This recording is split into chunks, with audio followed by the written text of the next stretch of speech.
Eh bien salut tout le monde, c'est Slowky et aujourd'hui on se retrouve pour une toute nouvelle vidéo. Alors une vidéo que j'ai pas forcément l'habitude de faire car j'en ai fait qu'une actuellement sur la chaîne.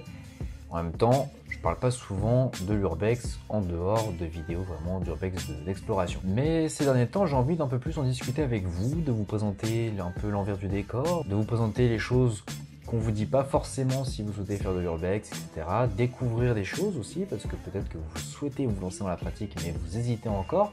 Eh bien, ces vidéos seront là pour essayer de vous convaincre ou au contraire de vous maintenir l'idée de ne pas en faire. Enfin bref, aujourd'hui on va parler donc de l'équipement minimum nécessaire qu'il vous faut pour pratiquer l'urbex. On va s'intéresser ici aux débutants parce que ceux qui pratiquent déjà l'urbex, en fait vous n'avez pas forcément besoin de ça parce que je me doute que vous avez déjà votre équipement. Alors j'ai déjà fait une vidéo sur le matériel minimum et indispensable en urbex à emporter selon moi, que vous pouvez retrouver d'ailleurs ici, là-haut. Mais cette vidéo, il manque des choses, ça a un peu changé parce que maintenant ça fait un peu plus longtemps que je pratique l'urbex. Donc j'ai un peu revu en fait l'équipement que je peux amener en urbex. Et du coup, on va commencer avec le sac à dos. Alors le sac à dos, je vous l'avais déjà présenté dans la première vidéo, il n'a toujours pas changé et du coup ça confirme encore mon idée que je peux avoir de ce sac, c'est qu'il est très fiable. Alors regardez, c'est ce sac là, ok?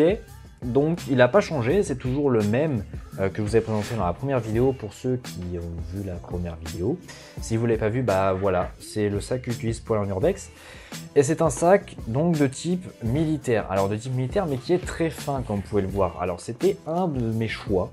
Voilà, donc, je vais le reposer parce que sinon ça va être un peu long si je dois tenir tout le temps comme ça. Du coup c'était mon choix d'avoir un sac assez fin derrière moi. Ça me dérange pas qu'il soit un peu plus haut, mais je le voulais fin parce que comme vous vous doutez en urbex des fois on doit passer dans des trous ou dans des choses assez escarpées. Et du coup, c'est pratique d'avoir ce genre de sac. Parce qu'avec un sac de type militaire beaucoup plus épais, et ben on s'accroche partout. Alors vous allez me dire, ouais, t'as moins de place. Pas forcément, c'est un 30 litres. Je suis pas déçu de la contenance de ce sac, car je peux tout mettre. Et puis l'avantage d'un sac comme ça, c'est que vous avez différentes poches, donc c'est structuré, vous pouvez adapter les endroits où vous stockez vos équipements en fonction du besoin rapide ou non d'accès à ces derniers. Donc ce sac, je le rappelle, il a 3 poches sur le devant, 2 filets intérieurs plus une poche filet de l'autre côté contre le dos. Vous avez tout le rangement central et vous avez 2 poches sur les côtés élastiques pour mettre des bouteilles, etc. Je rappelle bien évidemment que tous les objets seront en description. S'ils n'existent plus à la vente, bien évidemment je vous trouverai un équivalent avec le même rapport qualité-prix. Ensuite, on va donc parler de l'éclairage. L'éclairage, c'est très important en urbex, vous vous en doutez, et il ne faut pas se limiter à une seule source de lumière. Moi, par exemple, j'en ai 3 différentes. Donc, mes différentes sources de lumière sont les suivantes. J'ai une lampe frontale qui est toujours la même, qui me sert depuis 2 ans, donc qui me permet d'aller de la lumière rouge, voilà, comme ceci, à des lumières de plus en plus... Oula, on la voit clignoter, mais c'est parce qu'on est sur la même fréquence que la caméra. Mais en gros, qui est de plus en plus forte, voilà. Et puis, on peut la diminuer, revenir jusqu'au rouge et l'éteindre. Donc ça c'est pratique, c'est si j'ai besoin d'avoir les mains libres, je mets ça autour de la tête et je peux voir dans le noir. Ensuite j'ai toujours ma lampe fidèle, hein, ma lampe rechargeable, donc c'est une pile rechargeable de type militaire, donc qui n'est pas utilisé par l'armée je rappelle, mais c'est un type qui définit la longueur du réfléchissement du faisceau. C'est-à-dire que c'est sur une très longue distance et puis vous avez un zoom en fait. Vous pouvez zoomer avec directement la lampe en fait, qui permet de pointer plus ou moins précisément la lumière. Et donc vous notez que plus vous zoomez, plus vous concentrez le faisceau sur une petite surface et donc plus ça illumine la surface. Voilà, donc c'est une lampe toujours fidèle à elle-même, hein, marche très très bien. Vous avez les plusieurs modes, donc vous avez le mode normal, le mode qui clignote pour éblouir les personnes. Et vous avez un clignotement plus court, voilà, et puis normal. Donc, je rappelle que ces modes sont très utiles, alors non pas parce que on va faire la discothèque quand on va en urbex, mais ça permet de vous peut-être sauver la mise si jamais vous tombez face à quelqu'un qui est malveillant, vous pouvez l'éblouir avec ce genre de lampe, parce que c'est une lampe qui ne fait pas trop du bien quand on vous la met dans les yeux. Voilà. J'ai une autre source de lumière bien évidemment qui est mon téléphone, donc ça c'est en cas d'extrême nécessité, hein, je le rappelle, c'est comme dans la première vidéo, ça n'a pas changé. C'est si jamais tout vient tomber en panne, mais bon ça n'arrive jamais, hein. J'ai mon téléphone pour m'éclairer, et puis au pire du pire, bon ça c'est parce que je fais des vidéos, j'ai un panneau LED qui me permet donc pouvoir éclairer. Donc ça, je le mets sur ma vidéo. C'est bien aussi pour la photographie, ceux qui veulent faire des photos, vous pouvez le poser un peu partout, vous l'allumez, hop, ça éclaire.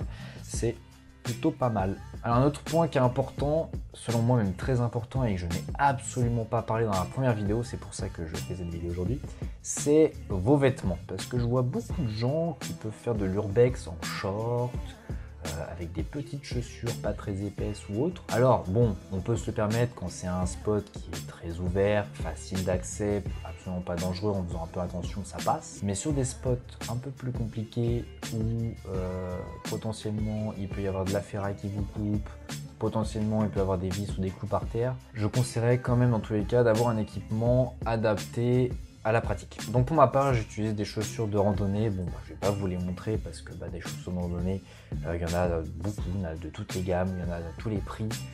N'importe lesquelles feront l'affaire tant que vous avez une semelle assez épaisse. Vous pouvez prendre des Rangers, vous pouvez prendre des chaussures de randonnée basses, hautes, ce que vous voulez. Tant que vous avez une bonne semelle pour vous amortir, déjà ça va vous apporter un confort. Hein. Moi je sais quand je fais l'urbex avec mes chaussures de randonnée, j'ai un confort supplémentaire. Alors effectivement, vous êtes bien maintenu au niveau du pied, de votre cheville, etc. Ensuite, pour ce qui va être de vos vêtements, donc pantalons et t-shirts, bon, t-shirt, c'est pas le plus important. Vous pouvez mettre manches courtes, manches longues. Bon, juste pensez que les manches courtes, quand vous allez dans des lieux où il y a des ronces, bah, vous allez un peu douiller. Et par contre, pour le bas, je conseille toujours d'avoir un pantalon long. Donc moi, souvent, je mets des jeans ou tout simplement des pantalons de randonnée. Donc des pantalons qui sont très résistants, vous pouvez frotter un peu partout, ça se déchire pas. Alors que le jean, bon, il y a un truc coupant, c'est coupé quoi. Mais au moins, ça protège des ronces. Voilà. Le short est à bannir, bon, sauf si vous êtes dans un lieu totalement ouvert. Non, là, moi, je parle vraiment des lieux un peu complexes où la nature peut avoir repris un peu sa place et où il y a des endroits où il faut ramper, se traîner un peu par terre parce que des fois c'est un peu compliqué de rentrer dans des lieux où il peut y avoir des bouts de verre, hein, parce que des fois on passe par des fenêtres qui sont cassées, il reste encore les morceaux de verre un petit peu dans les battants des fenêtres. Là on est bien content d'avoir un pantalon long, ça nous évite que ça vienne directement se planter dans la chair. Ensuite, un point que j'avais mentionné dans la première vidéo, c'était le couteau. Alors le couteau, je le conseille plus. Pourquoi ? Alors déjà, parce que c'est une arme blanche. Alors moi j'avais un couteau, c'était un Opinel, donc c'était une lame qui était rétractable à l'intérieur d'elle-même. Je l'avais en objet de dissuasion, d'ailleurs je n'ai jamais eu à l'utiliser, heureusement pour moi. Enfin, c'était pas dans mon but de planter quelqu'un, mais en fait je le gardais au cas où je me dis, si il y a quelqu'un de malveillant qui veut m'attaquer, m'agresser, je peux sortir mon couteau et montrer que je suis armé. Bon.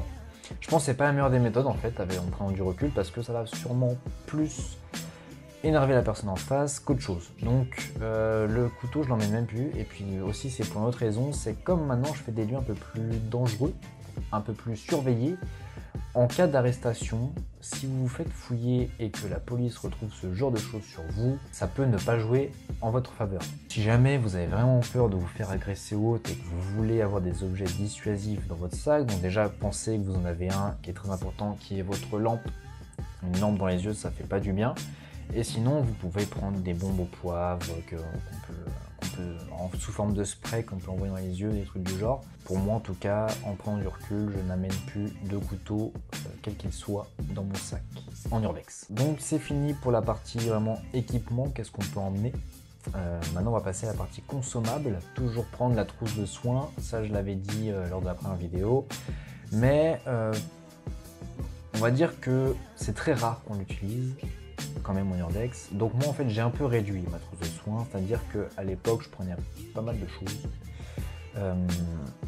Je prenais le désinfectant, les pansements, les gouttes pour les yeux, j'avais plein de choses, j'avais des compresses, du sparadrap, j'avais une pince à épiler pour enlever les épines, j'avais le tire-tic, tout. J'ai supprimé tout ce qui n'était pas nécessaire. Par exemple le tire-tic, en fait c'est pas forcément très utile, le tic tu peux l'enlever chez toi. L'épine dans ton doigt, tu peux l'enlever chez toi. Tout ça c'est pareil. Donc j'ai enlevé tout ça et j'ai vraiment gardé le minimum. Désinfectant, compresse ou coton et sparadrap. Voilà. Pour me désinfecter si je me coupe, mettre la compresse, un coup de sparadrap, en fait faire le strict nécessaire pour empêcher une blessure de saigner. Voilà. Après de manière, tout ce qui va être blessure plus importante, malheureusement ça va être directement hôpital ou aller voir une pharmacie qui pourra vous aider pour vous donner de plus en plus plus amples médicaments ou désinfectants, etc. pour vous guérir, enfin pour vous soigner la plaie. Après, en consommable, toujours l'eau. L'eau, c'est toujours aussi important. Ça, pareil, je l'avais dit dans la première vidéo. Prenez une bouteille d'eau, une gourde, ce que vous voulez, tant qu'il vous faut de l'eau, parce qu'en urbex, on ne sait pas combien de temps on part. Des fois, on peut avoir des ralentissements, on peut perdre du temps, etc. Et la soif, c'est quelque chose d'un peu énervant, parce que ça peut vite vous apporter des maux en termes de migraine, en termes de crampes, etc. De fatigue même. Ensuite, ce que je rajouterais, c'est prendre, pourquoi pas, une ou deux barres de céréales. Toujours une ou deux, on ne sait jamais. Un petit creux, ça peut toujours servir, un manque d'énergie. S'il y a un truc qu'on peut rajouter qui n'est pas forcément inconsommable, c'est votre téléphone. Bon, je pense que tout le monde emmène son téléphone en urbex, principalement, donc déjà parce que beaucoup prennent des photos avec, mais il faut penser que ça va être votre plus grand ami en cas de problème. Si vous vous blessez, s'il y a des gens pas très gentils sur le lieu où vous êtes, et votre téléphone va vous permettre d'appeler la police, les pompiers, le SAMU, divers services pourront vous aider, quoi.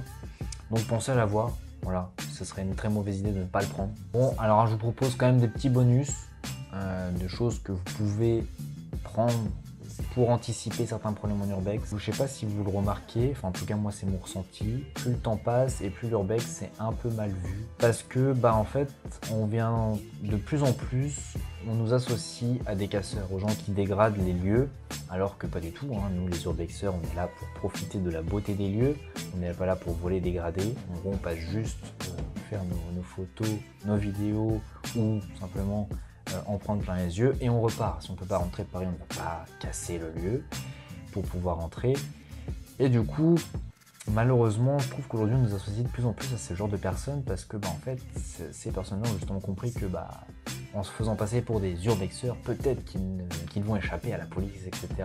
quand ils sont pris sur les lieux. Et donc on est de plus en plus associé à ça. Donc en cas de problème, en cas de, je sais pas, d'arrestation ou si vous faites attraper par le propriétaire, en tout cas, moi, ce que je fais, ce que je faisais pas forcément avant, ça fait pas très longtemps que je le fais non plus, c'est que maintenant, j'ai une GoPro sur mon torse qui va filmer de A à Z mon exploration. Comme ça, je peux prouver que je n'ai rien cassé. En cas de mauvaise foi de la personne en face de moi, disant si, c'est toi qui as cassé ça, je suis sûr, et je peux lui montrer, regarde, j'ai tout sur ma caméra. Depuis le moment où je suis rentré sur la propriété jusqu'au moment où je suis ressorti, tu pourras voir que je n'ai rien touché. Voilà. Bon, ça pareil, c'est un investissement en plus, parce qu'il faut pouvoir avoir les moyens de se payer une caméra pour pouvoir filmer tout de A à Z. Mais c'est vrai que maintenant, avec le temps, je pense que c'est une bonne chose. Ça permet d'avoir des preuves de votre bonne foi en cas de ce genre de problème.